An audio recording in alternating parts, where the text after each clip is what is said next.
بسم اللہ الرحمن الرحیم. میں نے آیت پڑھی والفجر ولیال عشر، یہ دو آیتیں ہیں. درمیان کا جملہ الگ تھا، آیت نہیں ہے، روایت نہیں ہے، ربط کے لیے پڑھا گیا. وقال ایضا فی آخر سورۃ یا ایتھا النفس المطمئنہ، بائے شروع ہو گئی. سورہ مبارکہ والفجر ویسے کسی تعارف کا محتاج نہیں ہے، اور اگر کوئی تعارف ہو تو اس سے بہتر کیا تعارف ہوگا کہ سارا کے سارا قرآن برائے حسین ہے، اور پوری زندگی سرکار سید الشہداء کی نمونہ قرآن ہے. لیکن ساری صورتوں میں اس سورے کو خاص نام دیا. میں نے نہیں دیا، میری کیا مجال، میری کیا حیثیت، آپ کی کیا حیثیت کہ آپ کوئی نام دے سورے کو. اس سورے کو نام دیا امام جعفر صادق علیہ الصلوۃ والسلام.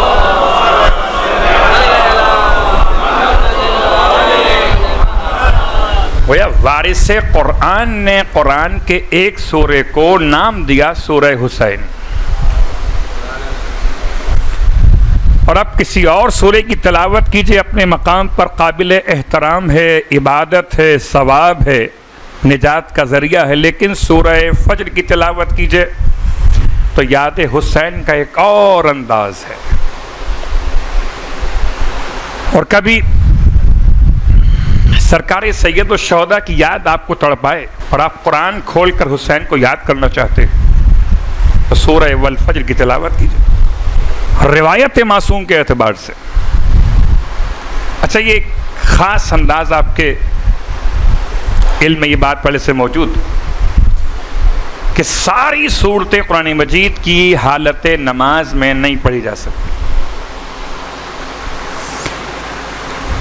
کچھ صورتوں کے لیے پابندی ہے کہ حالت نماز میں ان کو تلاوت نہ، خاص طور سے وہ 4 سورہ قرآن مجید جن میں سجدے والی آیت کو رکھا گیا، یعنی 15 سجدوں میں سے 4 سجدے اور 4 واجب سجدے قرار دیے گئے. کہ ان 4 صورتوں کو آپ نماز میں تلاوت نہیں کر سکتے. اور اس کے علاوہ کچھ صورتیں ایسی جو تنہا نہیں پڑھ سکتے، کچھ صورتیں ایسی جو تنہا پڑھیں تو نماز نکل جائے. مثلا نماز فجر کی ہو، کل دورانیہ وقت ادا کا ہو 1.25 گھنٹہ یا 1 گھنٹہ 20 منٹ، اور آپ شروع کر دیں سورہ بقرہ، صلوات پڑھے محمد والے.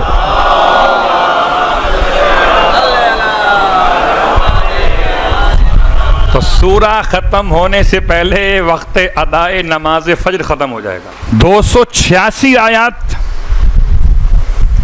اور 1.25 گھنٹہ اور 1 گھنٹہ 20 منٹ کٹائیں. یا اس کو یوں سمجھ لیجئے، کوئی ایسا طولانی سورہ پڑھنا جس سے نماز کی شکل باقی نہ رہے، لوگ یہ خیال کریں کہ شاید یہ نماز نہیں پڑھ رہے کھڑے ہوئے. یہ واجب نماز کی بات ہو رہی ہے. کون سی نماز؟ واجب. مستحب کا مسئلہ اس سے مختلف ہے. اتفاق سے کل ہم بات کر رہے تھے جناب اویس کی، تو 2 جملے جناب اویس کی یاد میں کل سے مربوط کر دیتا ہوں کہ مستحب نماز. اویس 8 زاہدوں میں سے ایک تھے، زہاد ثمانیہ. 8 زاہد گزرے ہیں تاریخ میں، بلکہ بعض علماء کے اعتبار سے یہ سب سے افضل تھے ان 8 میں. ان 8 میں کمیل بھی ہیں، اور ان میں سب سے افضل کون؟ اویس. اور اویس ہر ایک رات کے آغاز میں اس رات کا ایک نام دیا کرتے تھے، ہاذہی لیلۃ الرکوع، یہ رات رکوع کے لیے ہے. ہاذہی لیلۃ القیام، یہ رات قیام کے لیے ہے. ہاذہی لیلۃ السجود، یہ رات سجدے کے لیے.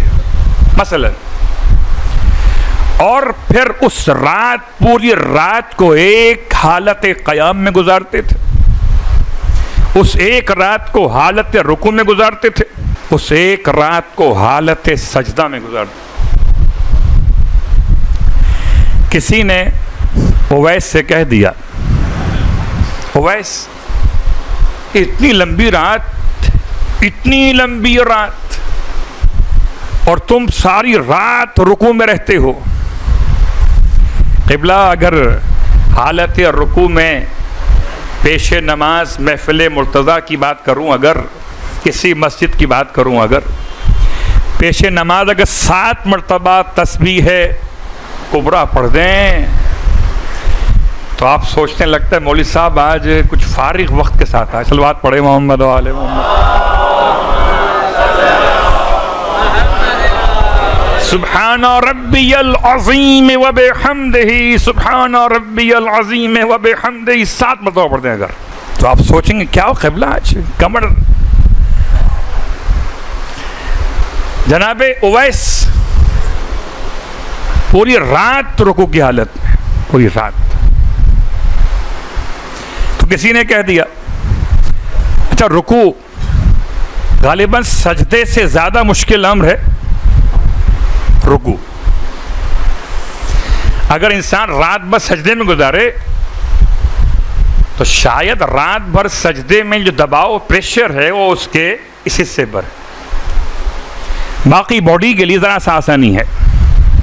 حالت رکوع میں پورا پریشر انسان کی بیک سائڈ پر ہے، بیک بون پر جھکا ہوا ہے۔ کسی نے کہہ دیا اویس کیا کرتا، اتنی لمبی رات ہے۔ عجیب جملہ تھا، فرمایا رات اتنی چھوٹی ہے، کاش کہ رات اتنی بڑی ہوتی کہ ازل سے شروع ہوتی ابد تک رہتی۔ میں حیران رہ گیا، یہ جملہ جناب اویس کا پڑھ کر مجھے حضرت داؤد یاد آ گئے، اللہ کے پیغمبر جناب داؤد علیہ السلام۔ مکان نہیں بنایا تھا پکا، کچا مکان بنایا تھا، ٹیمپریری مکان بنایا تھا، رہتے تھے۔ تو فرشتے نے آپ سے سوال کر لیا کہ آپ نے کوئی مکان مضبوط نہیں بنایا ہے۔ کیا مضبوط مکان بناؤں، کتنا زندہ رہنا ہے، 400 سال بس۔ فرشتے نے حیران ہو کر جناب داؤد سے جملہ کہہ دیا، اللہ کے نبی ایک دور ایسا آئے گا جب لوگ لوہے کے مکان بنائیں گے۔ تو حیران ہو کر جناب داؤد نے پوچھا کہ ان کی عمریں تو ہزاروں برس ہوں گی، پھر لوہے کے مکان میں رہنے کے لیے 1000 برس کی عمر تو ہو۔ جناب داؤد کے سوال کے جواب میں فرشتہ کہتا نہیں کہ عمریں 40 سال 60 سال۔ فرمایا اگر میری عمر اتنی ہوتی تو میں ایک سجدے میں گزار دیتا۔ جناب داؤد وہ اویس عاشق علی ابن ابی طالب، عاشق ختمی مرتبت صلی اللہ علیہ وآلہ وسلم۔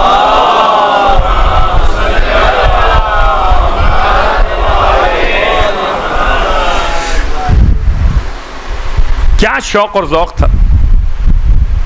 خیر بات درمیان میں اس لیے آ گئی کہ یہ مستحب نماز کا مسئلہ تھا، مجھے یاد ہے گویا کہاں سے تھا، واجب نماز کا مسئلہ الگ ہے۔ مستحب نماز میں تلاوت کیا جاتا ہے سورتوں کو بھی آیتوں کو بھی، اور جیسے روایت میں ترکیب بیان کی گئی۔ لیکن سورہ مبارکہ والفجر کے بارے میں خدا نے ایک خاص انداز رکھا، نہ بہت طویل سورہ ہے، اتنا طویل سورہ کہ نماز واجب میں پڑھنا ممکن نہ رہے۔ خدا چاہتا تو سورہ والفجر میں 286 آیات رکھ سکتا تھا نا، نہیں رکھی۔ اور خدا چاہتا تو سورہ والفجر میں سجدے والی واجب آیت کو رکھ سکتا تھا، نہیں رکھا۔ اس کا مطلب کہ فقہی طور پر سورہ والفجر کو پروردگار نے ایسا سورہ قرار دی جس کو واجب نماز میں پڑھا جا سکتا ہے۔ کل 30 آیتیں ہیں۔ اب روایت امام جعفر صادق علیہ السلام ارشاد فرماتے ہیں اللہ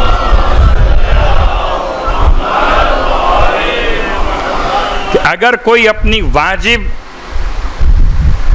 اور مستحب، یہ لفظ اور یا لفظ یا، واجب یا مستحب نمازوں میں سورہ والفجر کی تلاوت کرے تو خدا بند عالم اسے روز قیامت سرکار سید الشہداء کے ساتھ محشور کرے، اور خدا اسے جنت میں درجہ سرکار سید الشہداء میں جگہ دے گا۔ یہ درجہ سرکار سید الشہداء کیا، خالی ایک جملہ سن لیجئے۔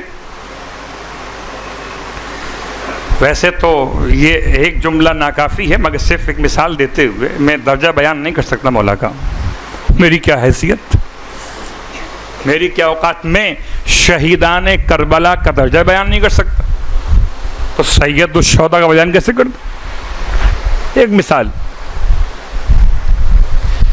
صدام جیسا ظالم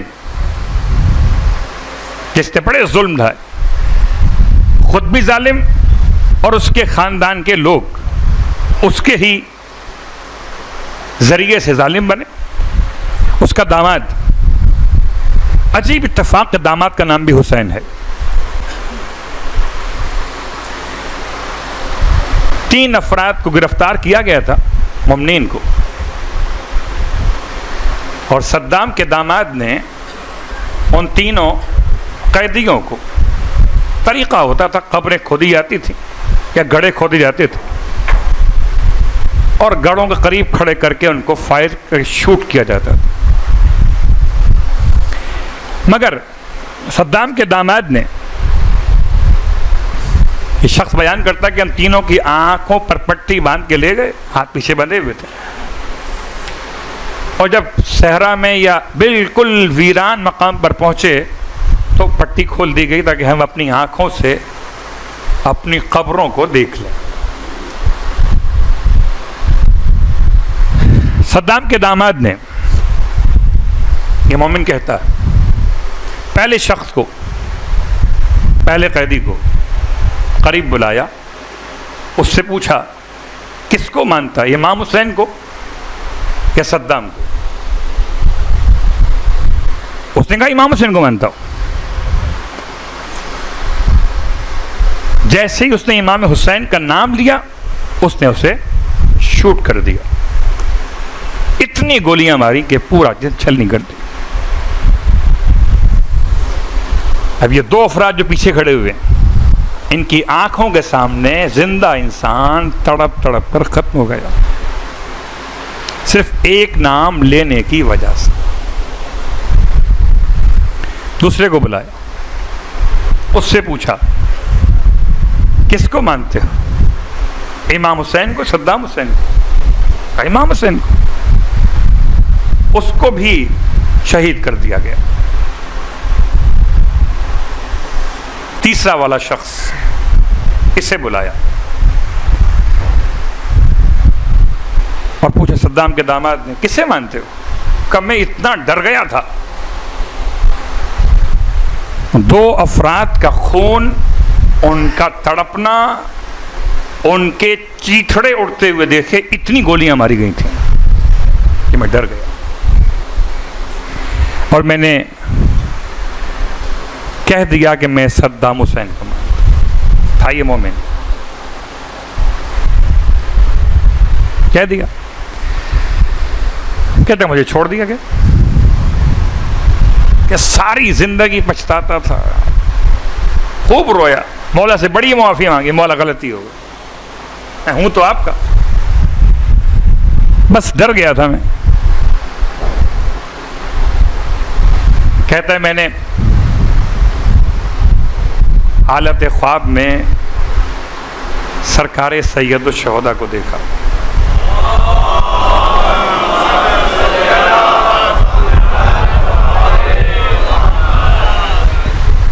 سرکار کو دیکھا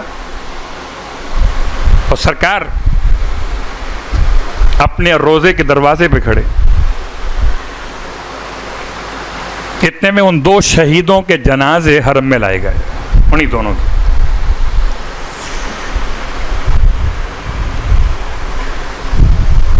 پہلا شہید اس کو پہلے مارا گیا تھا, جب اس کو لے کر لوگ پہنچے, یہ خواب دیکھ رہا ہے, تو امام نے ارشاد فرمایا کہ اس کو لے جا کر گنج شہیدہ میں شہدائے کربلا کے ساتھ دفن کر دو.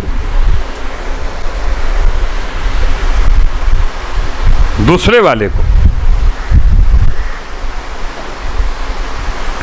جب لوگ لے کر پہنچے جنازے کو, یہ خواب دیکھ رہا ہے اور امام سے پوچھا مولا کہاں دفن کرنا ہے اسے؟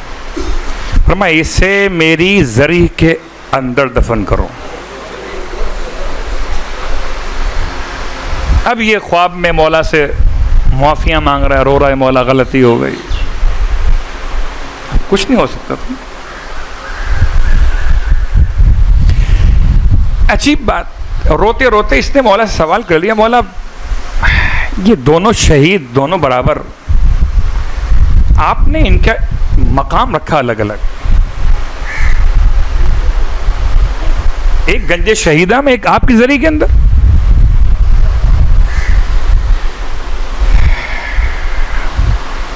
فرمایا سنو,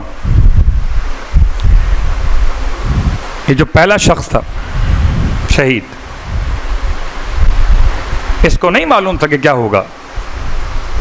میں اگر کہوں گا امام حسین یا کہوں صدام حسین تو کیا ہونے والا ہے؟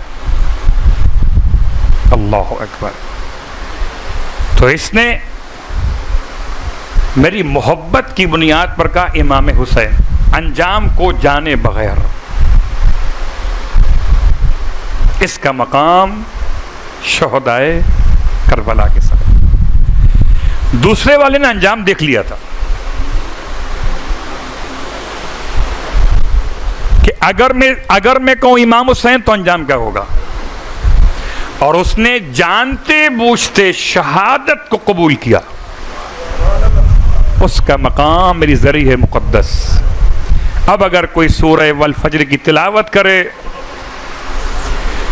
اپنی نماز میں, ایک دن ہی صحیح, چلیے 10 دنوں میں کوئی دن نکال لیجئے, صبح کی نافلہ نمازیں پڑھ لیجئے گا. اچھا 30 آیتیں ہیں تو یاد تو نہیں ہوں گی, یاد نہیں ہے کوئی بات, دیکھ کے پڑھ لیجئے گا. اور اگر مستحب نمازیں پڑھ رہے ہیں تو بیٹھ کے پڑھ لیجئے گا. واجب نماز کی مجبوری الگ ہے کہ عذر شرعی کے بغیر آپ بیٹھ کے نہیں پڑھ سکتے, مستحب نمازیں بیٹھ کے پڑھ سکتے. روایت معصوم کے لحاظ سے اگر کوئی اپنی واجب یا مستحب نمازوں میں سورہ والفجر کی تلاوت کرے, خدا اسے جنت میں درجہ حسین میں جگہ دے گا.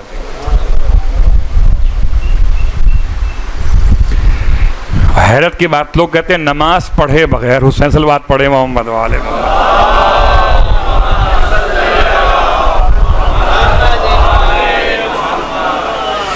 تو سورہ والفجر کی تلاوت کی اہمیت پر یہ ایک حدیث کافی ہے. سورہ والفجر میں پروردگار نے ابتدا میں 5 قسمیں استعمال کی اور آخر سورہ میں 4 حالتیں بیان کی. ان 5 قسموں کے ساتھ پروردگار عالم نے کسی خاص پیغام کو دیا ہے. شاید میں اتنی زیادہ تاکید آج اس پر نہ رکھتا اگر آج پہلی محرم نہ ہوتی. ساری وضاحتوں کے ساتھ فجر کے معنی کیا ہے؟ فجر کہتے ہیں وسیع شگاف کو. یہ سامنے بڑا کھلا ہوا جو علاقہ ہے جس سے باہر کا منظر آپ کو دکھتا ہے, یہ فجر ہے. سامنے وہ کھلا ہوا علاقہ جہاں سے آپ کو باہر کا منظر دکھتا ہے وہ فجر ہے. یہ اوپر جو ہے یہ عرش ہے, نیچے جو ہے وہ فرش ہے. عجیب بات ہے, جب عرش فرش بن جائے تو فرش اعضا ہو جاتا ہے. جب عرش فرش بن جائے, کھلا ہوا وسیع شگاف, یہ فجر نہیں ہے. روشنی یہاں سے بھی آ رہی ہے, یہ فجر نہیں, وہ فجر ہے. ایک معنی یہ اس کا, ایک معنی وقت صبح. ساری تفسیری بحث چھوڑتے ہوئے فجر کی دو قسمیں, کاذب اور صادق, سب چھوڑتے ہوئے فجر کے ایک معنی مفسرین نے لکھے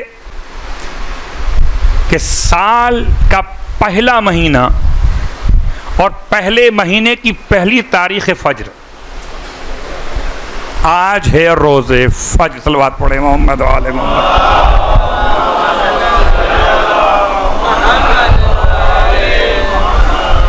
آج روز فجر ہے.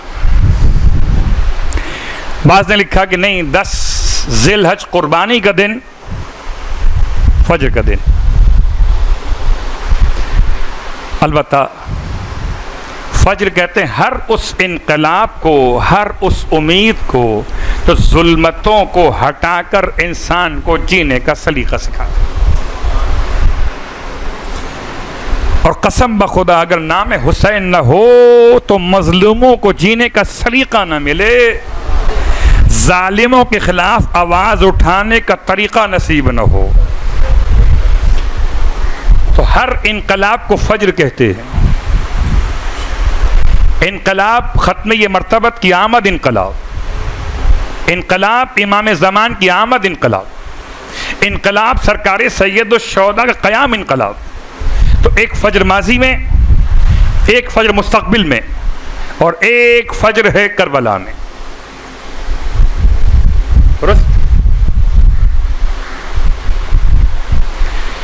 اور روایات میں ایک جملہ استعمال ہوا, آپ کے ذوق ایمانی کو اور قریب کرتے ہوئے مولا کی خدمت سے, میں وسیلہ ہوں آپ کو قریب کرنے کے لیے آپ کے مولا سے, اپنے آپ سے نہیں. آپ کا ہر لفظ سبحان اللہ مولا کے لیے, آپ کا ہر لفظ تحسین مولا کے لیے ہو, خطیب کے لیے نہیں, مولا کے لیے. کہ فضائل مولا بیان ہو رہے ہیں, نہ کہ فضائل مولانا. صلوات پڑھے محمد و آل.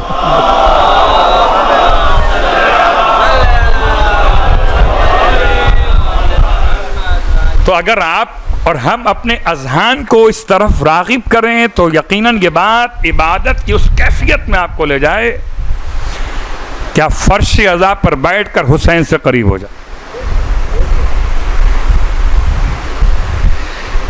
روایت کے اعتبار سے والفجر سے مراد مخصوص ذات امام زمانہ علیہ السلام ہے.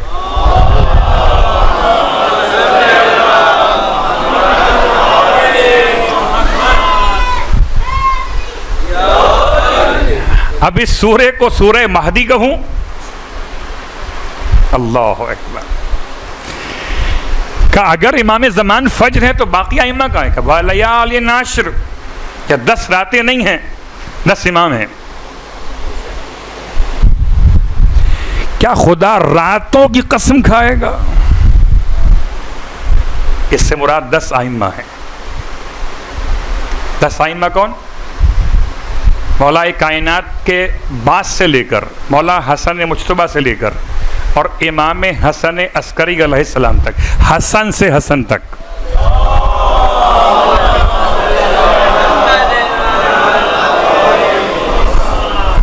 جب آپ اس کیفیت میں سورہ کو پڑھیں گے تو آپ کا لطف کتنا مولا سے آپ کو قریب کرے گا. اور مولا سے قریب ہونے کی ایک کیفیت یہ بھی کہ آپ ممبر سے قریب ہو جائیے. یہ خلا پڑا ہوا ہے, اور آگے آ جائیے, صلوات پڑھتے ہوئے اور آگے.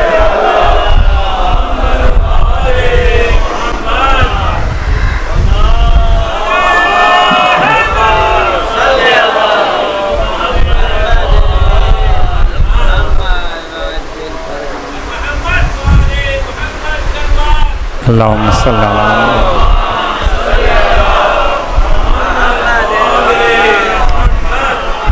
دیکھیں جتنا قریب بیٹھیے گا آپس میں صاحبان ایمان مل کر اتنا فرشتوں کی دعائیں ہمارے ساتھ ہوتی اور اتنا درمیان کے فاصلے ختم ہوتے ہیں. اور ہم تو بلا فاصلے کے ماننے والے، ہم تو غیروں کے فاصلے کو قبول کرتے ہی کب ہیں. ہمارا تو یقین کامل ہے کہ چلے محمد سے پہنچیں علی تک، بیچ میں کوئی فاصلہ نہیں ہے. اور جن کو فاصلے ملے وہ اب تک فاصلے پر ہیں. خیر، بات ہو رہی تھی آپ کی خدمت مقدس میں 10 راتیں نہیں، بطون قرآن میں سے ایک بطن یہ کہ اس سے مراد 10 امام ہیں. اچھا 12ویں امام ہو گئے، اور دوسرے امام سے لے کر اور 11ویں امام تک یہ بھی ہو گئے. اب کون رہ گیا؟ وَالشَّفْعِ وَالْوِتْرِ. ایک قسم کھائی اللہ نے شف کی. شف کہتے ہیں زوج کو، زوج مانے 2. اتفاق سے آج اتوار، آج کے دن 2 معصوم کی زیارت، ایک شہزادی کونین، ایک مولائے متقیان.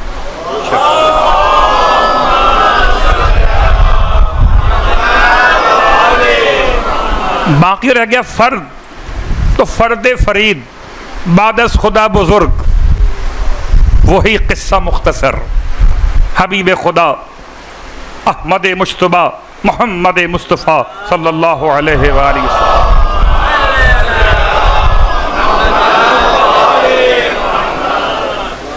تو یہ 4 قسموں میں چہاردہ معصومین کو بطون قرآن کے طور پر بیان کیا گیا.